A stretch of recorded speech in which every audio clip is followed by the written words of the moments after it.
말씀 제목 한번 따라하겠습니다. 복이 있는 사람.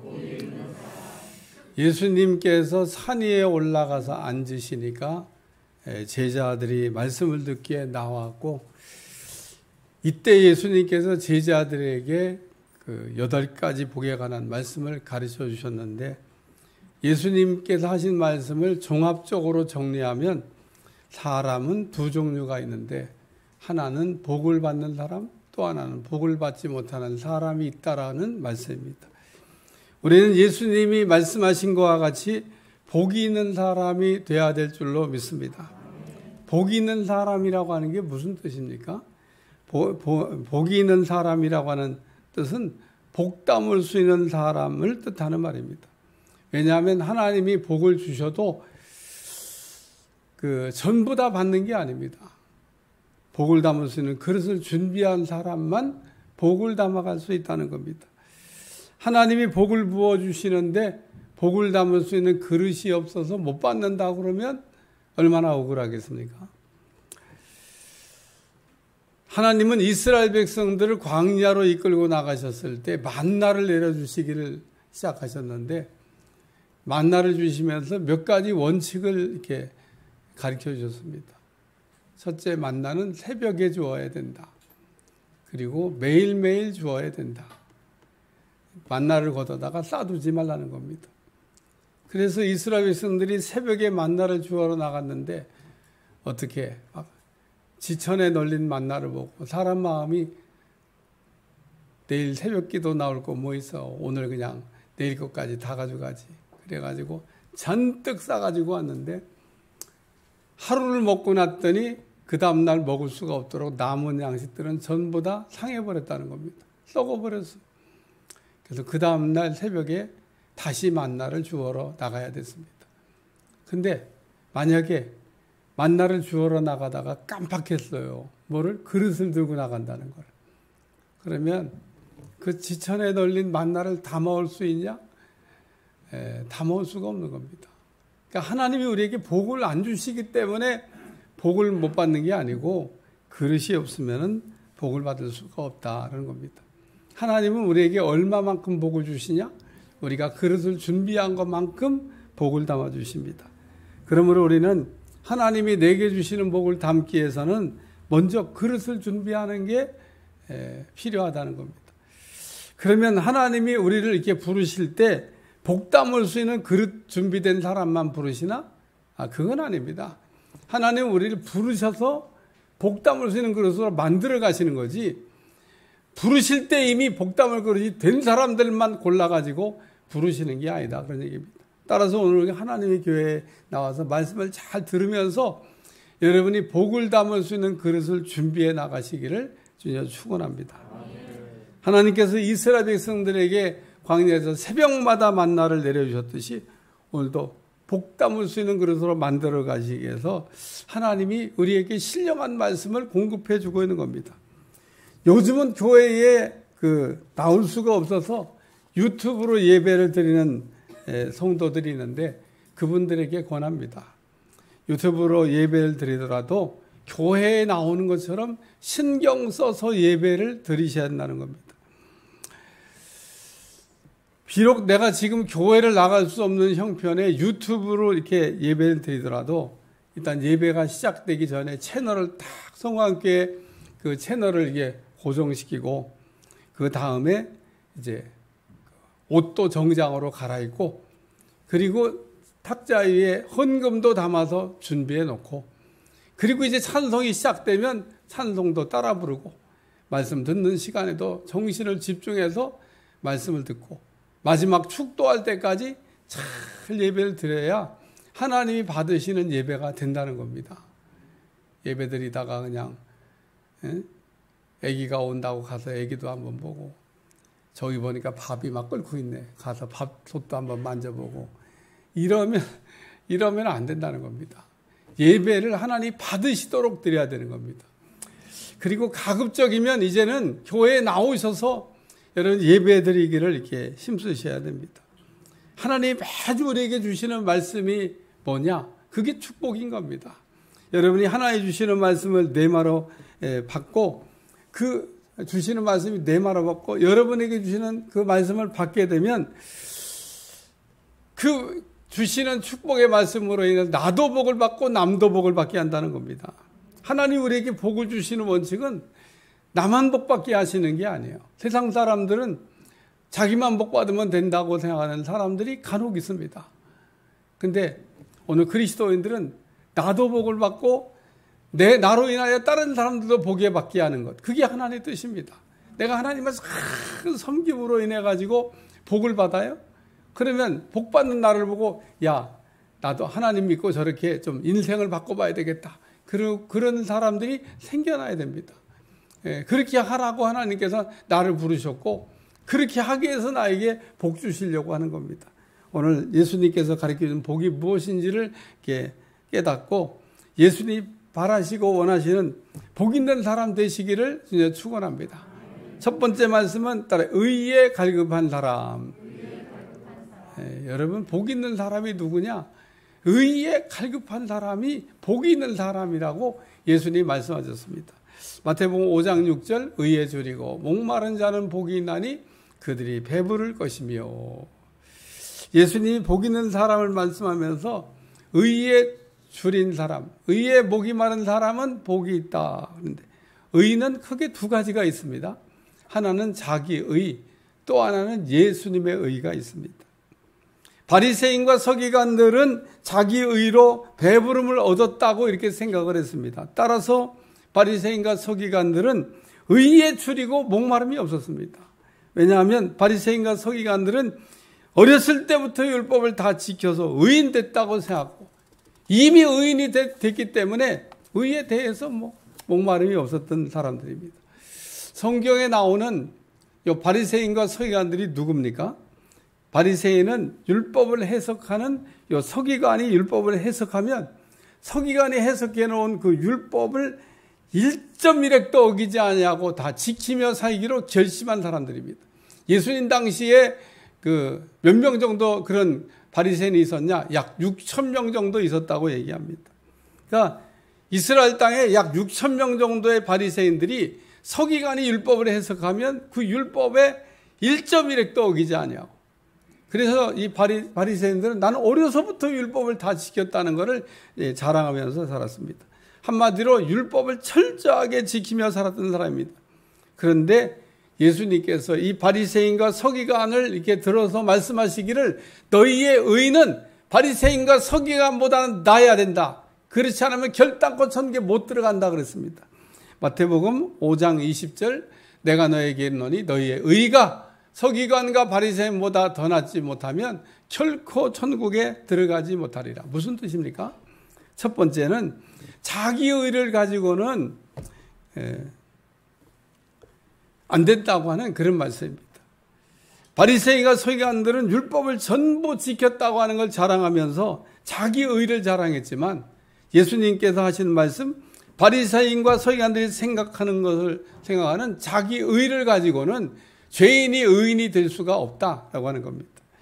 둘째, 예수님의 의가 있어야 된다는 말씀입니다.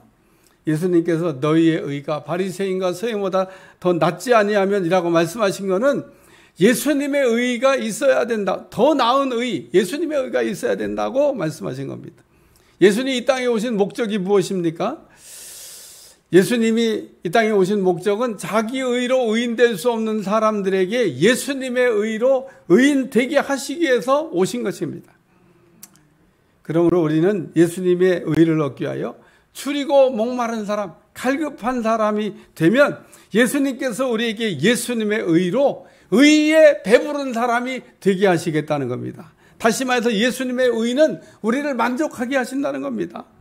바리새인과 서기관들이 자랑했던 자기 의를 가지고는 죄인이 의인이 될 수도 없고 또 하나님 앞에 설 수도 없고 하나님을 만날 수도 없고 천국에 들어갈 수도 없지만은 오늘 우리가 그러므로 이 바리새인과 서기관들이 율법을 전부 지키고 착한 일 많이 했다고 그 자기 의를 가지고 의인되는 게 아니다. 그러니 우리가 죄를 그러므로 깨닫는 것도 중요하지만은 어떻게는 더 중요하다는 겁니다.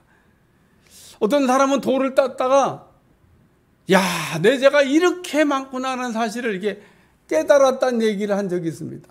근데 그러면 그 죄를 어떻게 라고 하는 부분을 해답을 찾지 못하고 그냥 인생을 마감했습니다. 오늘 우리는 죄를 깨달아 아는 것도 중요하지만 어떻게 해결하냐는 겁니다. 오늘 우리 죄의 문제를 완벽하게 해결할 수 있는 것은 예수님의 의를 얻게 되면 우리가 만족한 의, 충만한 의, 배부르게 하는 의를 얻을 수가 있다라고 하는 말씀입니다. 우리가 살면서 의에 만족할 수 있다 그러면, 예수님의 의로 만족할 수 있다 그러면은 거기가 바로 행복인 겁니다. 행복에 대해서 바울은 말하기를, 행복이 뭐냐? 자족하는 게 행복이다. 그렇게 얘기했습니다. 하나님이 내게 주신 것, 그 어떤 것을 주셨든지 그것을 감사로 받고 만족할 수 있길 주여 축원합니다. 하나님이 내게 주시는 거는요, 다 좋은 것만 주십니다. 내가 생각에 그게 하나님 주신 게 좋은 게 아닌 것처럼 느껴질지라도 하나님은 내 형편과 처지를 너무 잘 아시고 하나님은 나에게 아주 좋은 걸 주셨다는 생각에 하나님이 주시는 걸 받을 때마다 감사로 받는 여러분들이 되시길 바랍니다. 오늘 제가 전한 이 말씀을 내마로 받을 수 있길 주여 축원합니다. 하나님은 우리에게 절대로 나쁜 것을 안 주신다는 겁니다. 우리의 의에 줄이고 목마른 사람은 예수님의 의를 주시고, 또 예수님의 의를 구하는 사람은 의로 배부르게 하고 만족하게 하고 충분하게 하고 부족함이 없게 풍족한 예수님의 의를 주신다는 겁니다. 그러므로 우리는 자기 의를 가지고는 우리가 의를 이룰 수도 없고 의인 될 수도 없지만은 예수님의 의를 얻는 사람, 또 예수님의 의에 줄이고 목마른 사람, 예수님께서 배부르게 할 것이기 때문에 예수님의 의로 복을 받는 여러분들이 되시기를 주여 축원합니다. 두 번째 말씀입니다. 따라서 긍휼이 있는 사람. 마태오 5장 7절, 긍휼히 여기는 자는 복이 나니 그들이 긍휼히 여김을 받을 것이며. 예수님이 어떤 분이십니까? 예수님은 긍휼이 많으신 분입니다. 잊어버리지 않길 바랍니다. 우리는 예수님을 본받아서 우리도 예수님처럼 긍휼이 많은 사람이 되어야 되고, 또 이웃을 불쌍히 여기는 마음이 충만한 여러분들이 되시길 주여 축원합니다. 그러기 위해서 우리가 기도해야 돼요. 하나님, 나도 긍휼이 있는 사람이 되기를 원합니다. 긍휼히 여기는 사람이 되기를 원합니다. 나도 하나님께 긍휼을 던지고 긍휼을 받기를 원합니다. 이렇게 기도하셔야 돼요. 근데 어떤 사람은 이렇게 말씀을 전하면요, 여기도 있을지 몰라요. 마음속에서 갑자기 왜 내가 불쌍해? 나보고 왜 불쌍하다고 그러라고? 그러면서 기분 나쁘다고, 자존심 상한다고, 내가 왜 불쌍하냐고 이렇게 이해할 사람도 있을지 모르겠습니다. 나를 어떻게 보고 말해? 내가 나보고 불쌍히 여겨달라. 불쌍히 여겨. 그런데 우리가 하나님께 불쌍히 여김을 받는 것처럼 좋은 게 없습니다. 꼭 그 기도를 할 수 있길 주여 축원합니다. 이 불쌍히 여겨달라는 기도를 해갖고 아주 목회에 아주 크게 성공하고 아주 그냥 목회를 잘한 목사님도 있습니다. 그러면 반대로 여러분도 하나님 앞에 긍휼히 여겨달라고 그러면 여러 세상에서 산다 그러면 사업적으로 성공해가지고 잘 될 거 아니겠어요. 하나님이 불쌍히 여기는 사람 되시길 바랍니다. 자식들이 여럿이 있는데 부모 눈에는 반드시 불쌍해 보이는 자식이 있습니다. 다 똑같이 보이는 게 아니에요. 자식이 여럿 있으면 어떤 자식 하나는 이렇게 불쌍하게 보이는 자식이 있습니다. 그러면은 이제 어디 명절 때 왔다가 돌아갈 때 다 가잖아요. 그러면 그 불쌍한 자식이래. 그래갖고 어머니 주머니에 꾹 찔러주는 거예요. 왜 그럴까? 불쌍하니까. 오늘 우리는 하나님의 그 놀라운 은혜가 있습니다. 불쌍히 여기심 받으시길 주여 축원합니다. 긍휼이 무엇인가 하면 하나님의 불쌍히 여김을 받는 거고, 혹은 이웃에 대해서 불쌍히 여기는 마음을 갖는 겁니다. 만약에 우리에게 하나님 주시는 이 긍휼을 받지 못했다든지, 혹은 이웃에 대해서 이 불쌍히 여기는 긍휼의 마음이 없다 그러면은 사실은 심적으로 아주 심각한 중증 장애를 지금 겪고 있는 사람인 겁니다. 우리는 내 부모나 내 형제나 핏줄에 대해서는 긍휼히 여기는 마음을 갖고 있습니다. 아마 거의 대부분의 사람들이 갖고 있을 거라고 생각합니다. 가끔 가다 보면 내 형제, 부모나 형제나 핏줄에 대해서도 긍휼히 여기는 마음이 없는 사람이 있습니다. 이런 사람은 인간 수준 이하인 겁니다. 대부분의 사람들이 적어도 그 정도는 불쌍히 여기면 살아요. 근데 그것도 못하는 사람이 있습니다. 수준 이하. 근데 하나님이 우리에게 바라시는 긍휼은 그런 정도가 아니라 내가 정말 사랑할 수 없는 원수, 내가 정말 가까이 할 수 없는 그런 사람을에게 대하여 긍휼히 여기는 마음을 가지라고 하는 말씀입니다. 왜냐하면 나도 언젠가는 긍휼히 여김을 받아야 될 때가 오기 때문에 그렇습니다. 쉽게 얘기해서 우리가 차를 이게 몰고 다니다 보면 어떤 때는 이렇게 끼어들기를 할 수밖에 없는 때가 있습니다.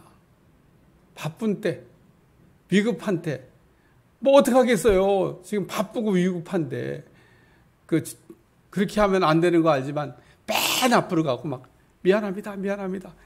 그러면요 꼭 두 종류의 사람이 있어. 이렇게 길을 열어주는 사람이 있어. 그럼 들어갈 수 있습니다. 어떤 사람은요 더 밀어붙여. 아주 얄밉기도 하고. 그러면 우리 한번 생각해 보자고. 저는 가다가 끼어들기 안 하냐고요. 저도 가다가 끼어들기 할 때가 있어요. 바쁜 때, 위급한 때, 뭐 어떡하겠어요? 끼어들어야지. 그래서 제가 이 말씀을 오늘 말씀에 적용해서 이렇게 한번 써봤어요. 끼어들기를 해주는 사람은 복이 있나니 저도 언젠가 끼어들기를 받게 될 것이다. 우리는 심은 대로 거두는 겁니다. 적게 심은 사람은 적게 기두고 많이 심은 사람은 많이 거두는 겁니다. 콩 심으면 콩 나고 팥 심으면 팥 나요. 이거 모르는 사람 어디 있습니까? 무엇을 심든지 그대로 거두라고 했습니다. 여러분 차물 가다가 이게 봐봐요. 내가 이제 앞에 끼어들게 한 사람에게 끼워줬어요. 그러면은 또 그 사람 앞에 가서 또 누가 끼어든다 그러네? 그럼 그 사람은 어떻게 할 것 같아요? 저도 끼어들기 해서 들어왔는데 또 그 앞에 누가 와서 끼워달라고 그래. 그럼 뒤에서 이렇게 보고 있으면 저도 끼어들었으니까 끼워주더라고. 대부분이 양심 있지. 저도 지금 끼어들었는데 저 앞에 와서 끼워달라는. 그래 오늘 심은 대로 거두는 겁니다. 좋은 거를 심고 또 좋은 거를 많이 심고 좋은 거를 많이 거두시기를 제가 축원합니다. 마태복음 18장에 탕감의 비유가 나옵니다. 어떤 종이 주인과 결산하는데 글쎄 1만 달란트를 빚었답니다. 그 1만 달란트가 이게 천문학적인 그 돈입니다. 이 종이 어떻게 하다가 그렇게 큰 빚을 졌는지 모르지만 갚을 수가 없다고 그랬습니다. 이 주인이 내 몸도 팔고 내 아내도 팔고 내 자식도 팔고 있는 거 다 팔아가지고 갚아라 그랬습니다. 그랬더니 엎드려가지고 조금만 말미를 주시면 제가 어떻게 갚아보겠습니까? 뭘 갚아요? 1만 달란트가 이게 얼마나 큰 돈인데. 주인이 이렇게 쓰다 보니까 너무 불쌍하잖아요. 그래서 안 받기로 했습니다. 안 받기로. 부자인가 봐. 1만 달란트 안 받기로. 탕감해 줬습니다. 그래갖고 이 사람이 탕감받고 딱 나오는데 1만 달란트를 빚질 때 되면 얼마나 많은 사람한테 또 자기도 떼었겠어요. 나가다 보니까 100데나리온 빚진 사람 만난 겁니다. 빚 갚아라. 그냥 멱살을 붙잡고 막 끌고 가면서 막 빚 갚아라. 그러더니 그 사람도 자기가 했던 말을 똑같이 해요. 조금만 말 밀어주시면 내가 어떻게 갚아보겠다고. 그런데 그 기회를 주지 아니하고 옥에 갖다 가두어놨다는 겁니다. 갚으라고. 옆에 보고 있던 사람들이 그 조금 전에 1만 달란트 탕감해둔 주인에게 가서 보고했습니다. 아까 탕감해준 사람 아주 나쁜 사람이라고. 세상에 1만 달란트를 탕감받고 나가서 100데나리온 빚진 사람 멱살 잡고 옥에 갖다 가뒀습니다. 다시 데려오라고 그래가지고 너도 옥에 들어가서 1만 달란트를 다 갚을 때까지 옥에 있으라고 얘기했습니다. 마태복음 18장 35절 너희가 각각 마음으로 형제를 용서하지 아니하면 나의 하늘 아버지께서도 너희에게 이와 같이 하시리라. 우리는 예수님처럼 긍휼히 여기는 마음을 소유할 수 있길 기도하시길 바랍니다. 또 예수님이 우리에게 주시는 긍휼의 마음을 받아서 긍휼을 체험할 수 있기를 주님으로 축원합니다. 세 번째는 따라 마음이 정한 사람, 마음이 청결한 사람이 복이 있다는 말씀입니다. 마태복음 5장 8절 마음이 청결한 자는 복이 있나니 그들이 하나님을 볼 것이며, 우리 주변에 안경 쓴 분들 보면 수시로 습관적으로 하는 일이 있습니다. 안경 벗어갖고 닦는 거야. 열심히 닦습니다. 안경을 벗어서 왜 닦습니까? 안경에 손때가 묻어 있으면 사물을 선명하게 볼 수 없기 때문에 닦는 겁니다.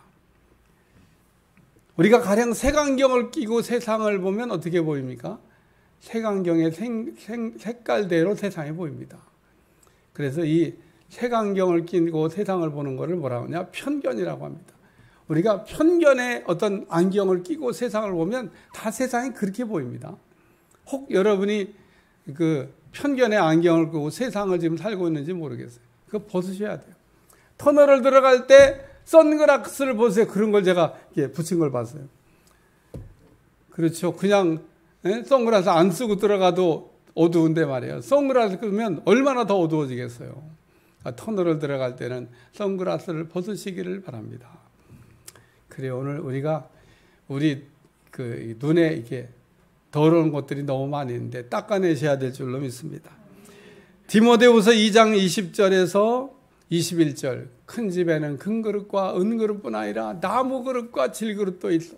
귀히 쓰는 것도 있고 천하게 쓰는 것도 있나니 그러므로 누구든지 이런 것에서 자기를 깨끗하게 하면 귀히 쓰는 그릇이 되어 거룩하고 주인의 쓰심에 합당하며 모든 선한 일에 준비함이 되리라. 큰 집에는 그릇이 다양하게 많다는 겁니다.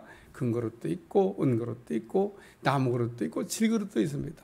그런데 주인이 어떤 그릇을 귀하게 쓰냐는 겁니다. 여러분 생각에는 금이나 은 그릇을 귀하게 쓸 것 같죠. 근데 오늘 성경이 말하기를 금이나 은 같은 그릇은 무조건 뭐 이유 없이 귀하게 쓰는 게 아니라 깨끗한 그릇을 귀하고 존귀하게 쓴다고 말씀하고 있습니다. 오늘 하나님 앞에 쓰임받는 그릇이 되기 위해서는 깨끗한 그릇 되시기를 주여 축원합니다. 오늘 그래서 그릇의 재질을 강조하고 있는 게 아니라 그릇의 깨끗함을 이야기하고 있습니다. 다시 말해서 예수님이 말씀하신 것처럼 마음이 깨끗하고 마음이 정결한 사람은 이미 복을 받은 겁니다. 왜? 예수님은 마음이 깨끗한 사람을 얘기하면서 마음이 깨끗하면 하나님이 보인다고 얘기하고 있습니다. 우리 눈은 마음의 창이라고 그러는데 만약에 우리 눈이 어두워졌다면, 우리가 깨끗하지 못하다면 하나님을 볼 수가 없다는 겁니다. 우리가 차를 몰고 가는데 앞에 교통경찰관이 있는 걸 봤어요. 교통법규를 위반한 사람이 어디에 있습니까? 경찰 보면 속도를 내고 가다가도 그냥 갑자기 급브레이크를 밟아서 속도를 팍 줄이고, 야, 경찰이 앞에 딱 있으면 얼마나 차선도 잘 지키고 신호등도 아주 시간 딱 돼야 출발하고 그런지 몰라요. 왜 그러죠? 저 앞에 교통경찰관이 서 있으니까. 오늘도 우리가 신앙생활하면서 하나님이 보이면 죄를 지을 수가 없습니다. 오늘 하나님이 안 보이니까 오늘 우리가 죄를 짓는다. 그런 얘기입니다. 우리가 죄를 지으면서 양심의 가책을 느끼는 거 왜 그렇습니까? 우리가 지은 죄에 대한 양심을 갖지 못하는 거 하나님이 안 보이니까. 하나님이 의식되지 않으니까. 근데 오늘 성경은 말하기를 마음이 청결한 자는 복이 있나니 하나님이 보인다는 겁니다. 하나님이 느껴진다는 겁니다. 오늘 우리가 신앙생활하면서 내가 어느 자리에 어디에 있든지 간에 하나님이 나와 함께 계시고 하나님이 느껴지고 보이는 사람은 바로 살 수 있는 겁니다. 여러분, 하나님이 이렇게 보여지는 사람 되시길 주여 축원합니다. 나는 마음을 깨끗하게 한다고 이렇게 회개했는데 하나님이 여전히 안 보인다. 조금 더 회개하셔야 됩니다. 네, 마음이 깨끗하면 하나님이 보인다고 말씀하고 있기 때문에. 하나님이 나를 보고 있다고 의식하는 사람 절대 죄를 지을 수 없습니다. 우리가 그리스도임에도 불구하고 불신자처럼 우리가 사는 것은 우리 마음이 깨끗하지 않고 하나님이 보이지 않고 하나님이 의식되지 않기 때문에 그렇다는 겁니다. 마음을 깨끗하게 닦아서 하나님이 언제나 느껴지는 여러분들이 되시기를 주여 축원합니다. 결론입니다. 우리의 진짜 축복은 의에 줄이고 목마른 사람이 되어서 예수님이 우리에게 주신 의로 배부름, 만족함을 얻는 거라는 겁니다. 자기 의는 우리를 만족하게 할 수 없지만은, 자기 의는 하자가 있지만은 오늘 예수님의 의는 완벽하기 때문에 우리로 하여금 배부르게 한다는 겁니다. 우리를 만족하게, 우리를 행복하게 만들어준다는 겁니다. 예수님의 의를 사모하는 여러분들이 되시길 바라고, 긍휼히 여기는 사람이 되면 나도 언젠가는 똑같이 긍휼히 여김을 받게 된다는 겁니다. 하나님 앞에 우리가 기도할 때마다 뭐라 기도합니까? 하나님, 나를 불쌍히 여겨주시옵소서. 근데 떠오르는 생각이 있어요. 너 그때 그 사람이 그렇게 간청을 하면서 불쌍히 여겨달라고 그럴 때 너 불쌍히 여겨줬냐? 너는 그 사람에 대해서 불쌍히 여기는 마음이 없어. 너는 어떻게 나한테 불쌍히 여겨달라고? 그래, 오늘 우리는 긍휼히 여기는 마음이 여러분 가운데 아주 넘치면 그게 복인 겁니다. 하나님께 나도 긍휼히 여기는 받고 나도 이 긍휼히 여길 줄 아는 사람 되시길 바라고, 또 우리는 마음을 닦아서 깨끗하게 하셔야 됩니다. 그러면 오늘 성경에 말씀한 것같이 하나님이 보입니다. 하나님이 느껴집니다. 하나님이 의식됩니다. 집에 어른이 있어도 어른을 이렇게 의식 안 하고 사는 자녀들도 있고, 집에 어른이 있으면 의식하고 사는 자녀가 있잖아요. 부모가 있는 거 의식하는 자녀 어떻게 됩니까? 큰 소리 못 냅니다. 왜 그러죠? 부모가 있다는 거를 의식하니까. 근데 부모가 있는데도 부모가 있는 걸 전혀 의식 못 해. 그러면 그냥 소리 낼 거 다 내고 할 거 다 하고. 왜 그렇습니까? 의식이 안 되니까. 오늘 우리가 하나님이 의식되면, 하나님이 보이면 그게 복인 줄로 믿습니다. 기도하겠습니다. 하나님, 오늘도 복 있는 사람, 하나님 우리에게 복 담아 주길 원하는데 그릇이 안 돼서 복을 담을 수가 없습니다. 그릇이 없어서 복을 담을 수가 없습니다. 복을 주시는 복을 하나도 남김없이 담을 수 있는 축복의 그릇들이 되게 하여 주옵소서. 예수님의 이름으로 기도합니다. 아멘.